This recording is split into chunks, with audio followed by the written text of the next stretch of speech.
Y vamos entonces oficialmente a empezar ya con la temática del curso. Primero tenemos la primera diapositiva en donde nos dice que nuestra clase se llama Derechos Humanos y que en este primer parcial vamos a ver varios temas, varias diferentes acápites. Lo primero que vamos a hacer es conceptualizar la materia. Luego vamos a hablar dentro de esa conceptualización sobre los sujetos y los actores, muy importante para su segundo trabajo en casa. Eso lo vamos a ver el siguiente fin de semana. Luego vamos a hablar acerca de la diferencia entre los derechos fundamentales y los derechos humanos. Vamos a hablar sobre las instancias procesales y por último vamos a hablar sobre los derechos humanos históricos o originales. Ese es nuestro primer parcial. Entonces, el día de hoy vamos a iniciar con la conceptualización de la materia. Esa conceptualización de la materia inicia por definir qué significan las palabras que componen el nombre de la clase. La primera de esas palabras es la palabra derecho. Entonces, les pregunto a los que no han sido alumnos míos, ¿qué es derecho para ustedes? Vamos a ver, María Lucía o Dalis. ¿Qué es derecho para ustedes?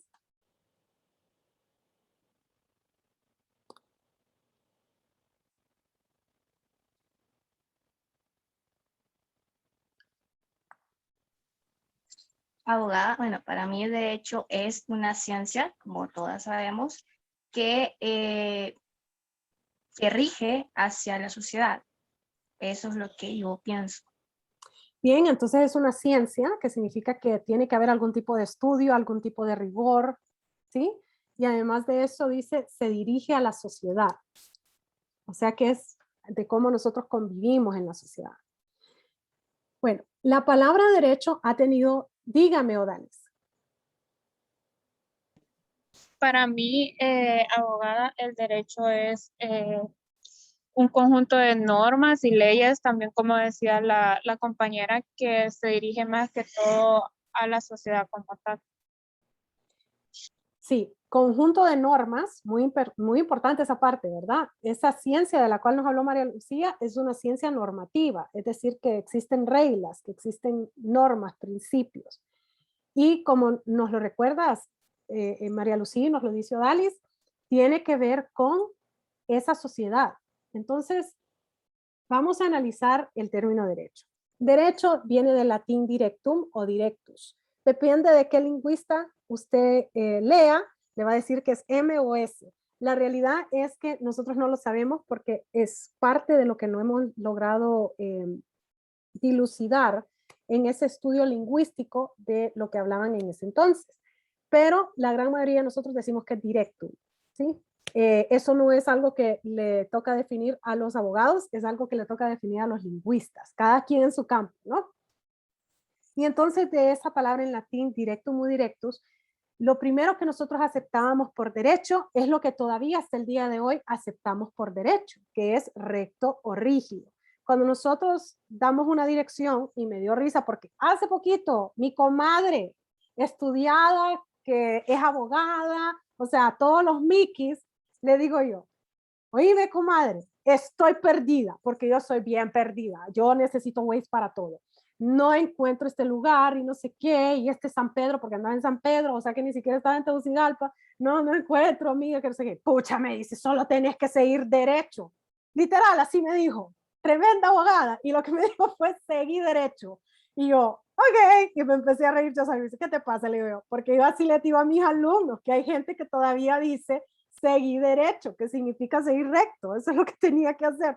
Y yo, y mi comadre, no, me estás mintiendo, ¿verdad que me vas a usar con tus alumnos? Claro que sí, le digo yo, ¿cómo vas a creer? Si sos abogada y lo usaste de esa manera. Yo les decía que era mi abuela la que me decía eso, y ahora vos, tremenda abogada, jovencita, si es más joven que yo, y me dijo así. Entonces, hasta el día de hoy nosotros usamos la palabra derecho para significar recto, una dirección en la que tenemos que ir. También nosotros sabemos de que usamos esa definición para decir, es que esa es una persona derecha. Cuando nosotros decimos algo así, ¿a qué nos estamos refiriendo? Que esa persona es derecha. Que la persona es intachable, o sea, que todo lo que hace lo hace con una ética, no sé, con algún principio, un valor, que no acepta un soborno o algo, que dicen es derecho, es recto. Es recta. Eso entiendo yo. Justamente lo que les dijo Elizabeth, es recta, es una persona recta, es una persona derecha. Entonces, hasta el día de hoy nosotros usamos el término derecho para significar recto o rígido. Según los lingüistas, ellos dicen que los que inventaron esta terminología fueron los militares. Fueron los primeros en organizarse, fueron los primeros, son los más organizados adentro de la sociedad. Si ustedes se fijan, ellos son los que siguen orden, son rectilíneos, tienen su jerarquía hasta el día de hoy, ¿verdad? Entonces, según los lingüistas, ellos fueron los primeros en organizarse y fueron los que primero usaron derecho de esa naturaleza.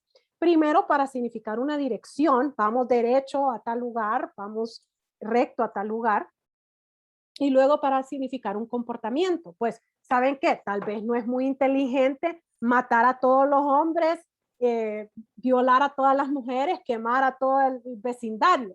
Tal vez deberíamos de ver cuáles son los hombres que son nuestros aliados, unirlos al ejército. Hay que ver cuáles son esos niños que pueden ser comerciantes y empezar a cobrarles impuestos. Hay que ver cuáles son esas mujeres que pueden seguir labrando la tierra y que pueden seguir adentro de ese negocio familiar y que paguen impuestos. O sea que pasa de ser solamente una dirección a ser un comportamiento. Entonces, según los lingüistas, ese es el primero que lo utiliza. Según las feministas, que yo creo que el día que me muera van a bailar en mi tumba, dicen que las primeras que lo usaron fueron las modistas, las mujeres que hacían ropa, porque tenían que costurar derecho. Eso es lo que ellas dicen. Yo no les creo mucho, les voy a ser sincera, yo creo que tiene más lógica lo que dicen los lingüistas, pero bueno, son las dos teorías que hay. Luego tenemos lo que justamente María Luisa y Odalis nos estaban diciendo, el conjunto de normas jurídicas que regulan el comportamiento de los miembros de la sociedad. Y si se fijan ahí, ya estamos hablando de lo que usualmente nosotros escuchamos que los alumnos de derecho nos dicen. Bien, la primera evolución que nosotros tuvimos o la primera definición que nosotros tuvimos fue en el tiempo grecorromano, también la segunda fue en el tiempo de Grecia y Roma. O sea que estas son definiciones que son altamente aceptadas, altamente conocidas, que la gran mayoría de los que hemos estudiado derecho las conocemos y las sabemos repetir. Usualmente mis alumnos me dicen conjunto de normas jurídicas y hasta ahí me lo dejan. O usualmente me dicen algo como lo que me dijo María Luisa y lo que me dijo Dalite, son normas, son principios, son leyes, reglas, reglamentos que regulan a la sociedad.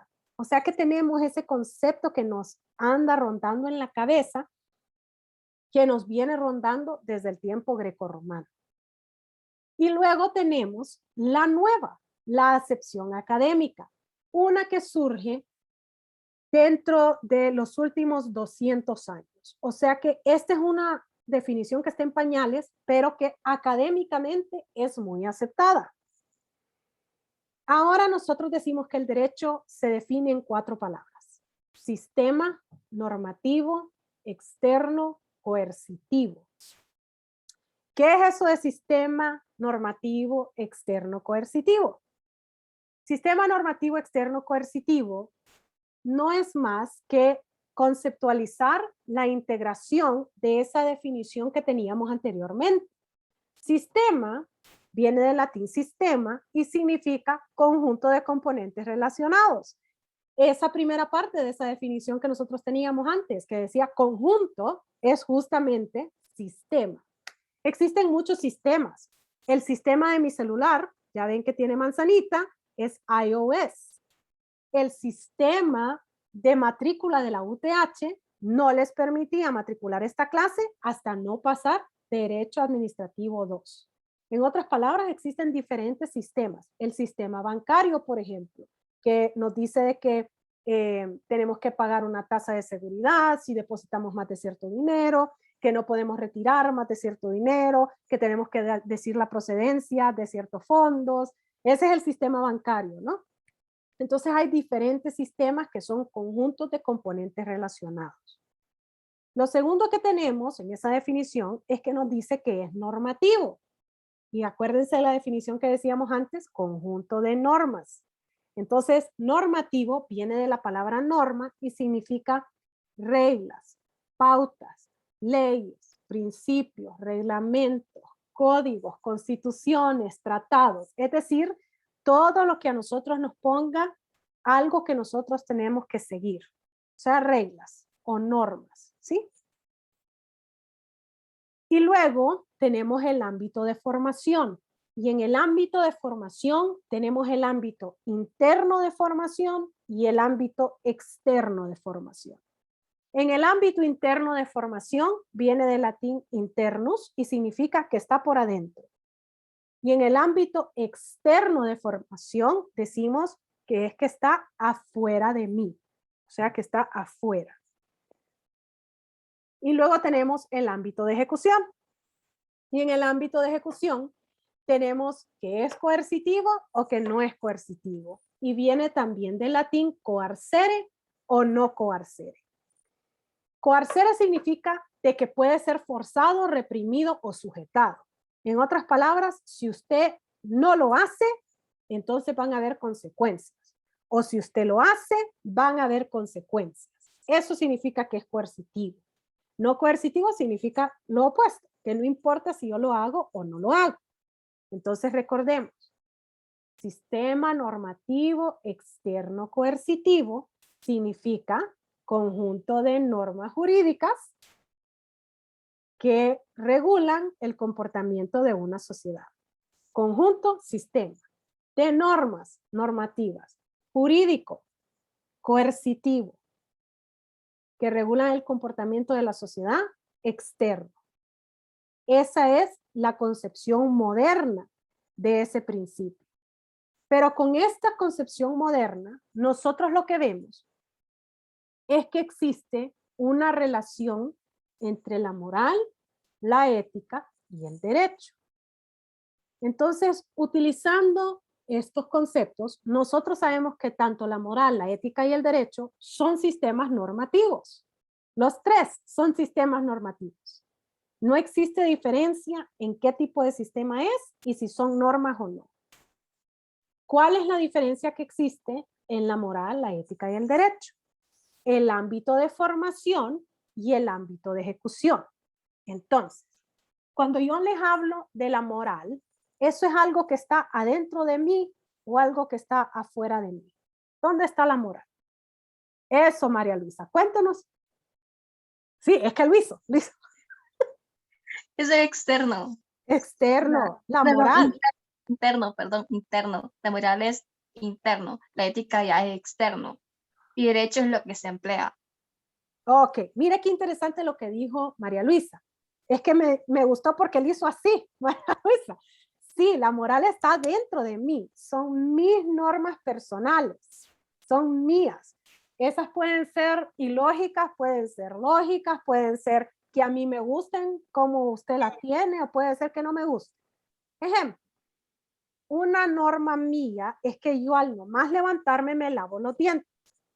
Muchas personas a mí me dicen, y no le da beso al esposo al levantarse. No, no, a mí no me gusta. A mí me gusta que al nomás levantarme, mi norma es irme a lavar los dientes. Esa es mi norma. Entonces, ese es algo que yo lo creé, que está adentro de mí, mía. ¿Y la moral es coercitiva o no es coercitiva? ¿Qué cree usted, Marvin? ¿Es o no es coercitiva? No. Dice Marvin que no. O sea que si yo me levanto un día y me doy vuelta y le doy besito al esposo, además de que me puede decir ihuaca, aunque lo dudo, pero además de que me puede decir eso, ¿qué me va a pasar?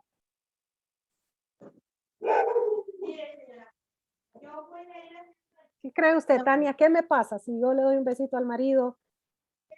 Nada. Nada, nada. O puede suceder que yo me sienta mal. Ay, no, lo besé sin irme a lavar los dientes. Pero, Sí, pero afuera de eso no le va a pasar nada. nada, ¿cierto? O algo que muchas veces a mí me preguntan, abogada, en temas de corrupción.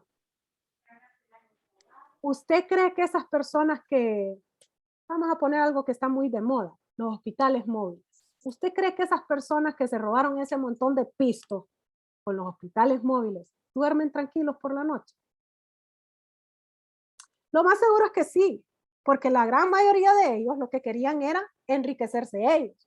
Le valía chancleta el resto de los hondureños, ¿cierto? ¿Qué creen ustedes? Dice Tania que claro. A ver, Marvin, ¿qué cree usted? ¿Les importamos mucho nosotros o...? Duermen a pierna suelta.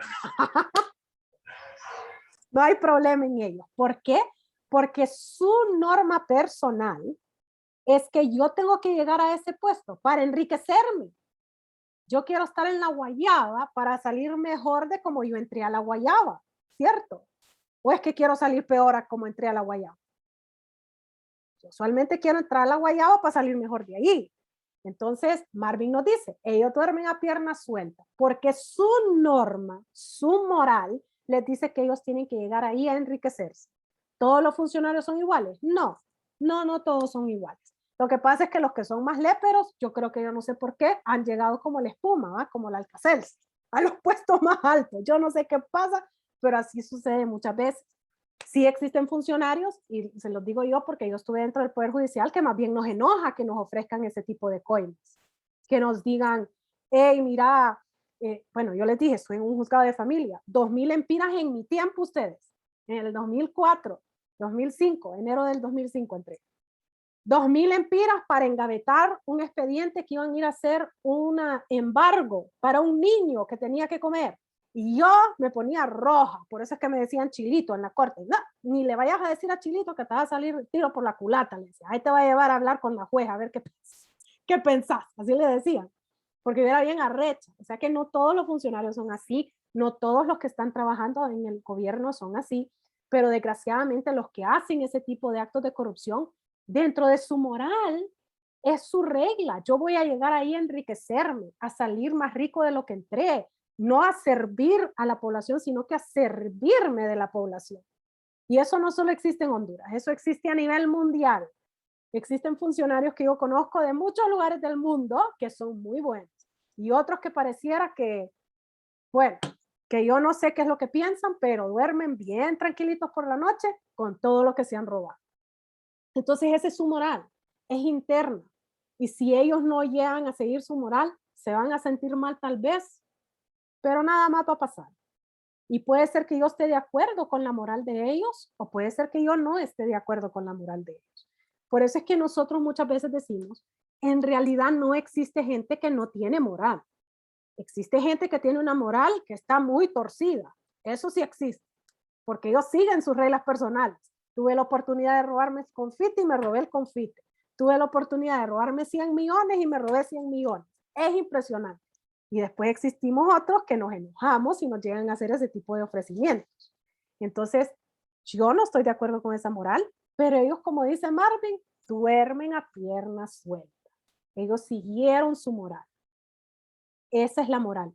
Mis reglas personales, que son internas, las formo yo adentro de mí, y si no las sigo, nada me va a pasar. Nada me va a pasar. Nadie me va a obligar a mí a no tener esas reglas personales. Luego tenemos la ética. La ética, bien identificada por María Luisa, está afuera de mí. Muchas veces nosotros escuchamos de la ética cuando escuchamos hablar acerca de la ética profesional. Inclusive llevan ustedes una clase que así se llama, ética profesional. Ética del abogado, ética del médico, ética del ingeniero, del arquitecto, del funcionario público, el mito más grande que he leído yo, pero bueno, la ética del funcionario público. Eso significa que alguien más lo creó. Pero si yo no llego a seguir esas normas éticas, les voy a poner un ejemplo. Si yo, ejemplo excelente. Todos los abogados tenemos que pagar nuestra cuota al colegio de abogados, ¿cierto? Eso deberíamos de hacer. Yo a mis alumnos usualmente les digo, yo de cumpleaños pago todo el año de mi colegiatura, eso es lo que hago. Nunca me olvido, porque siempre lo tengo en mente, que para mi cumpleaños tengo que ir a pagarlo. Entonces nunca me olvido de pagar. Pero ese soy yo. Entonces todos los años yo pago los 12 meses en febrero. Salió una lista de que solo el capítulo de Tegucigalpa le debe casi 10 millones, si no me equivoco. Ay, no, hasta lo voy a buscar porque yo estaba traumada. Yo dije, ay, Dios mío, yo que pago a tiempo y pago bastante de tiempo y estos fregados que más bien le deben hasta el alma. Mira, vamos a ver, Colegio de Abogados de Honduras. Lo sacó ayer, creo que fue. Ayer o hoy. No, ayer lo sacó. Mire, dice aquí que en el primer año de administración de Freddy's, dice aquí que, ay no, ni quiera Dios, espérenme. Total adeudado al mes de agosto, 98 millones de lempiras. Mire, ahí está, lo publicó. No, así es que eso es una norma ética. Usted tiene que tener pagada su colegiatura para poder ejercer el derecho en Honduras. Pero, y todos estos buitres, solo los de Tegucigalpa, miren, solo Tegucigalpa, 98 millones, solo Tegucigalpa. No, yo estoy en shock usted, solo Tegucigalpa, 98 millones. Solo Tegucigalpa, no, es que yo no lo puedo creer. Es que es muy alta el cobro, abogada. ¿Qué? Son menos de 3,000 lempiras, Tania. Ah, es poco. Al mes. Somos de los que menos pagamos. Dice aquí que San Pedro Sula debe 59 millones. Así que, no, ustedes, no, yo no puedo. Y ustedes digo, yo sí que soy bruta. No pago desde un año en anticipación y nunca he recibido nada. Nunca he recibido descuento, nunca he recibido pronto pago, nada. Siempre lo he pagado desde que me gradué de la UNA, lo he estado pagando esa cosa. Pero todos estos montones que deben ese montón de billetes, ¿qué les pasa? Hasta les dan ahí descuento para que pague y plan de pagos y no sé qué. Oiga bien, dígame. Amnistía. También les dan amnistía. Dígame, Mario. Abogada, pero mire, yo puedo entender que hay muchos profesionales del derecho que no ejercen o que ejercen algún puesto donde no litigan, pero yo me pongo a pensar en los que sí litigan. Pero no sé, pues me parece que ya están como Lené porque son monopolios, o sea, ¿qué dicen los reglamentos del colegio? Pues, ¿por qué no los hacen valer? Porque lamentablemente el colegio no es caracterizado porque han tenido la mejor administración de los fondos, sino que al contrario, han habido un montón de escándalos de corrupción y tanta mora es como la cereza del pastel. Pues entonces, si no le manejan bien sus propias finanzas, ¿cómo le manejarán los casos a los clientes? Que es miren, yo no litigo. Yo por eso es que no les doy los procesales, porque yo no litigo. Pero aún así yo pago mi colegiatura a ustedes. Porque yo miro que yo como abogada tengo la obligación ética de pagar mi colegiatura. Pero yo no litigo. Yo soy árbitro y yo soy consultor internacional más que todo. Eso es lo que yo hago. O sea que yo litigar no litigo. Y nunca.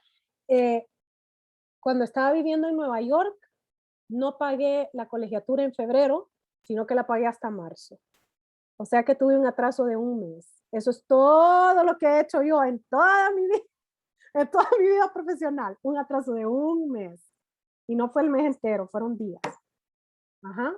Y nunca me han dado a mí nada por ser una persona ética, una profesional ética que paga mi colegiatura no solo a tiempo, sino que un año de anticipación.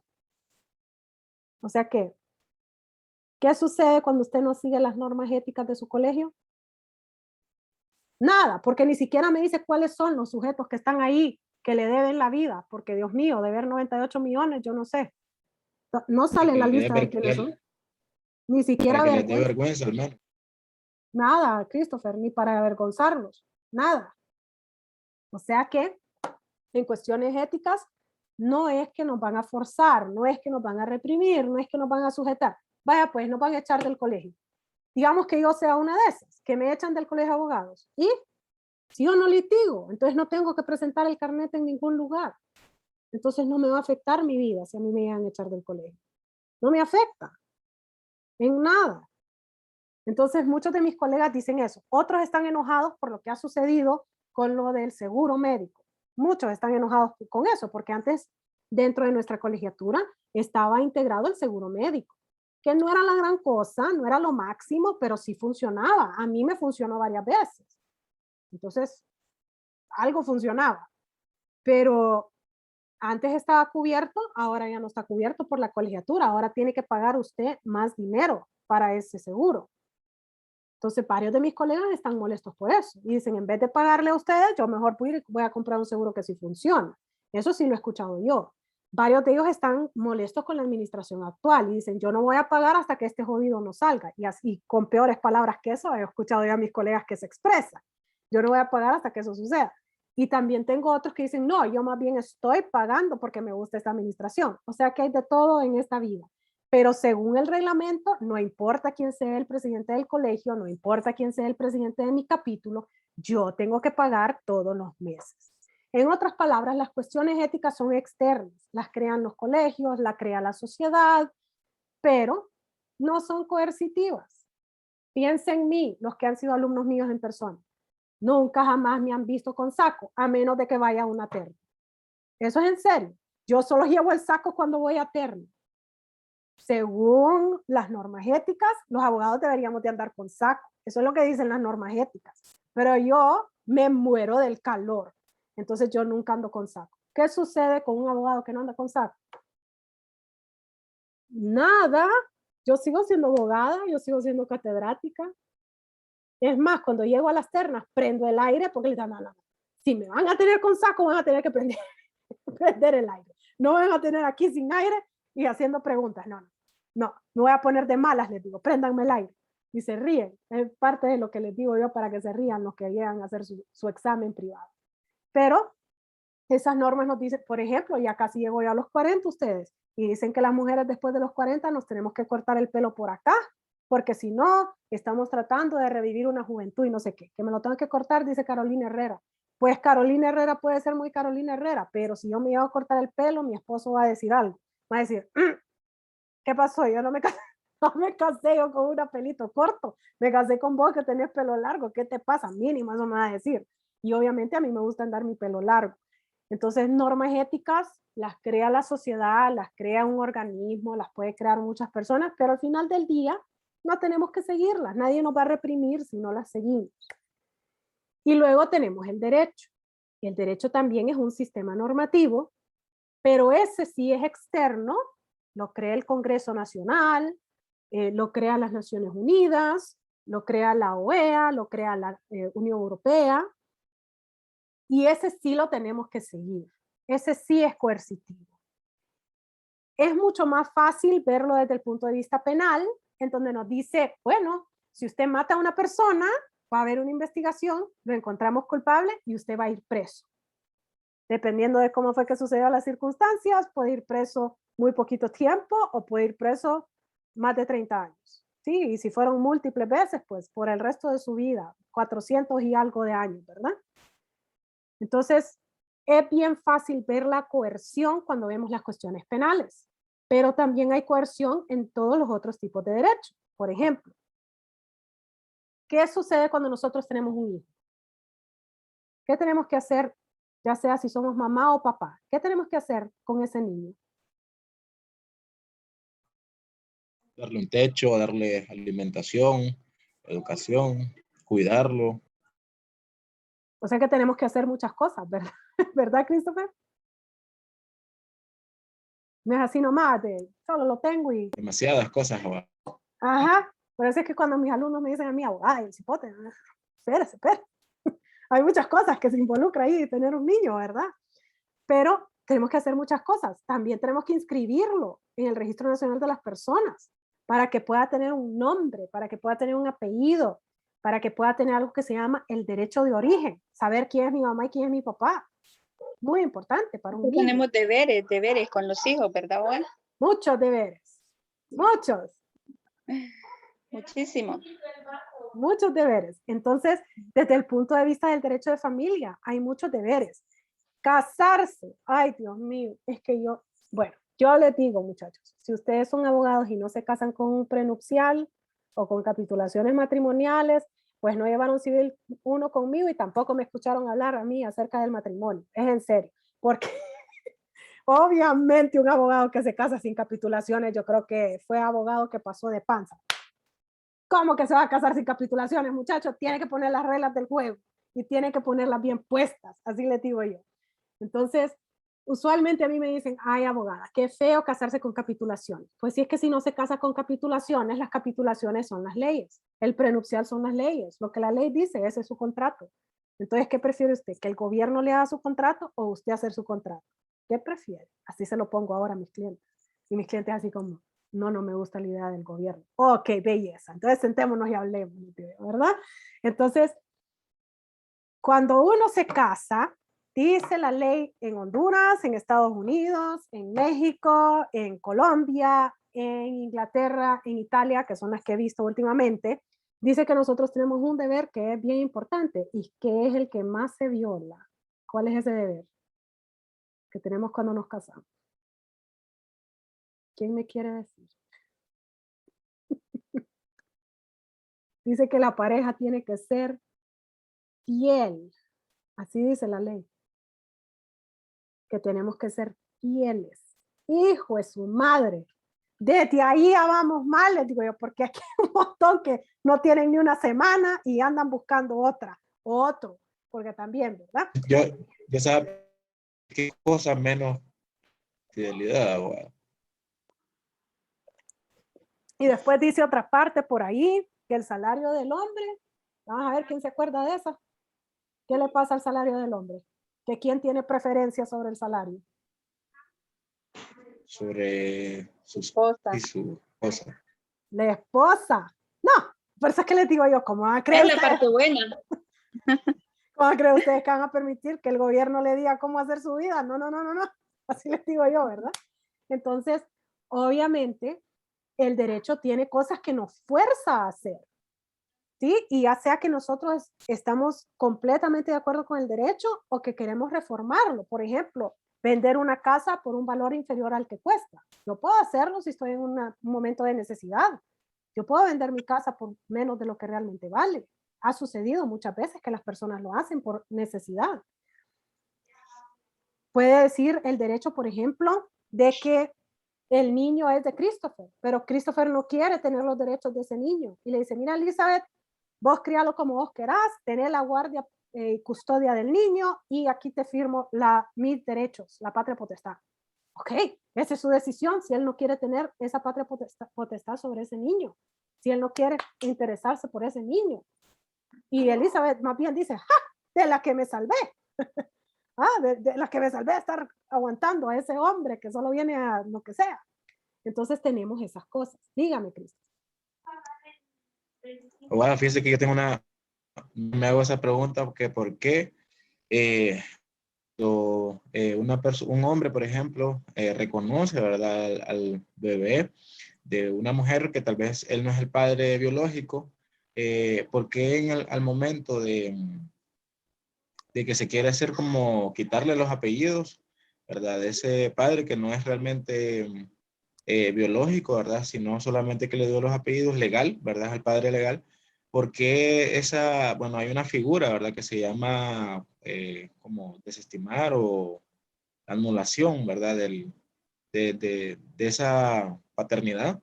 Porque no la puede hacer la mamá, sino que solo el padre la puede hacer. Siento yo de que, o sea, si la mamá, por ejemplo, ya no tiene, porque estamos hablando de un padrastro, entonces si la mamá ya no tiene relación con esa persona, porque ella no puede interponer, ¿verdad? Esa desestimación, sino que según yo he escuchado es que solamente el papá puede, bueno, el papá legal puede hacerlo. Ella lo puede hacer cuando lo haga en representación de su hijo, de su menor hijo.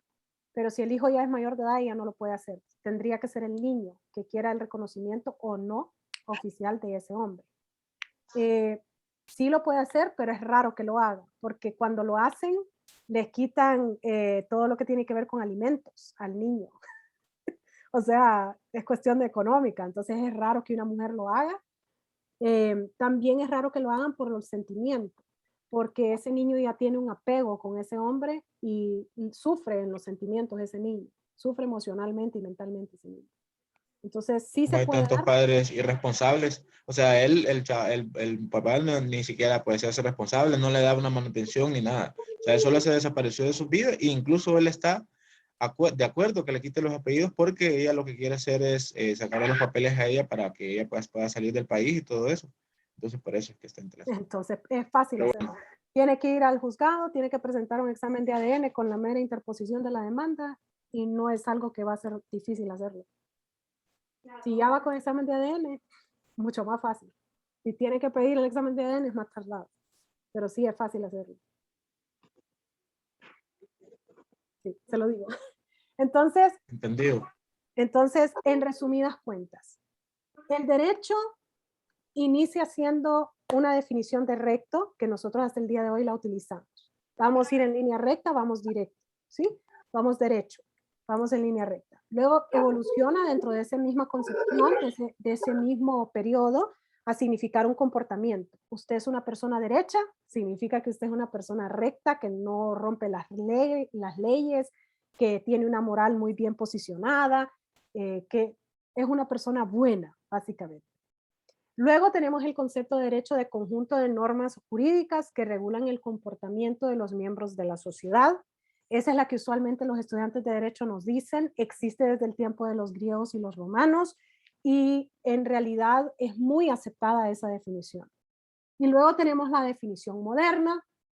Cuando hablamos de la definición moderna, estamos hablando ya de una definición académica que tiene menos de 200 o casi 200 años de existir. O sea que está en pañales todavía esta definición, pero es altamente aceptada por los juristas, por los jurisconsultos, por los estudiosos del derecho, por los que ya tienen doctorados, o sea, gente superior a mí, y que ellos dicen que hoy en día es un sistema que no es más que decir conjunto, que además de que es un sistema, es normativo, que no es más que decir normas, que además de que es normativo, tiene un componente externo, la sociedad, uy, qué fea me salió esa flecha, la sociedad, y que además de eso decimos de que es coercitivo, en otras palabras, jurídico.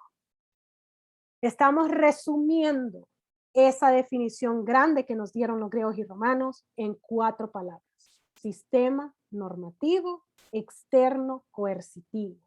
Sistema conjunto normativo de normas, leyes, reglamentos, códigos, constituciones, tratados.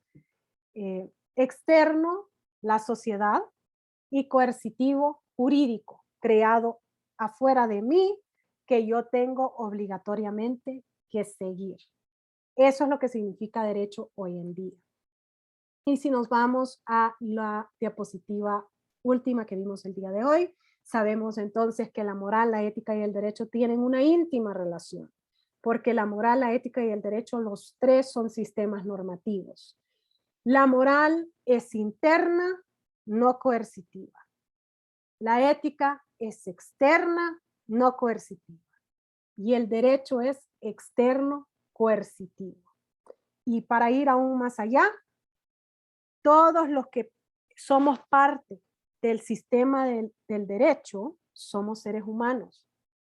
¿Por qué decimos eso? Porque tanto los que redactan las leyes como los que votan para que esas leyes sean leyes, como que serían los congresistas en Honduras, los diputados, como los que aplican esas leyes, los jueces, los sistemas de orden público, la policía, los militares que ayudan en esa ejecución de esas sentencias, que apresan a las personas, como todo lo que tiene que ver con el poder ejecutivo, que tiene que desarrollar esos proyectos que tienen que ser conforme a ese derecho, como todas las ONGs y todas las empresas de Honduras, son personas humanas las que están al frente de ellas. Y los que seguimos las leyes, usted y yo, somos seres humanos que tenemos nuestra propia moral. Yo hago mis reglas. Si me cepillo los dientes antes de besar a mi esposo, esa es mi regla. Si cuando llego a la guayaba lo que hago es robar, esa es mi regla. Si cuando yo llego más bien a un puesto para servir a una comunidad entera, yo sirvo a la comunidad y no me sirvo de ella, esa es mi regla. O sea que todos los seres humanos tenemos esa moral. Vivimos en una sociedad que nos impone la ética. Colegio de abogados, colegio de arquitectos, colegio de ingenieros, colegio de administradores públicos, ética del funcionario público. Las reinas de la moda que dicen que me tengo que cortar el pelo y que no puedo usar jeans después de los 40. Todo eso lo crea la sociedad y yo estoy sometida a esa ética, que yo la puedo seguir o no. Y todos ellos estamos adentro de ese derecho que tenemos que crear, que tenemos que aplicar o que tenemos que seguir. Entonces tienen una íntima relación porque en los tres están los seres humanos. En los tres tenemos nosotros que ver cuál es la cuestión que vamos a seguir. ¿Voy a seguir yo mi regla personal o voy a seguir yo el derecho? Y a veces el derecho es mínimo. A veces el derecho me dice, usted tiene que darle de comer al niño. Pero quizás yo, por mi moral, lo que le voy a dar de comer al niño son vegetales y frutas y pescado, no Burger King y Pizza Hut. Aunque eso es lo que el niño quiere, yo, por mi moral, le voy a dar de comer mejores cosas. El derecho solo me dice, dele de comer. Pero yo, por mi moral, le voy a dar mejores cosas. El derecho me dice, dele una educación. Mis papás decidieron meterme a mí a la escuela americana. No tenían por qué hacerlo, pero lo hicieron. Con mucho esfuerzo y lo hicieron. Entonces, a veces el derecho es lo mínimo y la moral a mí me exige más. Y a veces el derecho a mí me dice, no robe. Si es funcionario público, no robe. Y lo primero que hace el funcionario público es ir a hacer un contrato de hospitales móviles, se hizo millonario él, ¿y dónde están los hospitales? No, hablando en serio usted, ¿dónde están los hospitales? ¿Cuántos pacientes han visto? Ay, abogada. Gran pregunta es. ¿Verdad? Entonces, el derecho a veces nos dice, mire señor, no robe. Y la moral interna de esas personas nos dice, robe. ¿Ok? ¿Tienen preguntas sobre esto? No, ¿Les quedó claro la evolución del término y la relación entre la moral, la ética y el derecho? clarísimo, abogada. ¿Sí? Bueno, chicos, les agradezco por haber estado conmigo esta noche. Agradezco su atención y su participación. Les voy a subir 2 videos, uno con todas las cuestiones como el sílabo, organización y tareas, y el otro con el término derecho, para que lo tengamos segmentado y puedan ustedes usarlo de esa manera. Les agradezco su atención, les agradezco todo lo que han hecho conmigo hoy en la noche y los espero el otro viernes. Nos vemos. Hasta luego, Buenas abogada. noches. Gracias, Gracias, abogada. abogada. Feliz fin de semana para todos. Gracias, igual.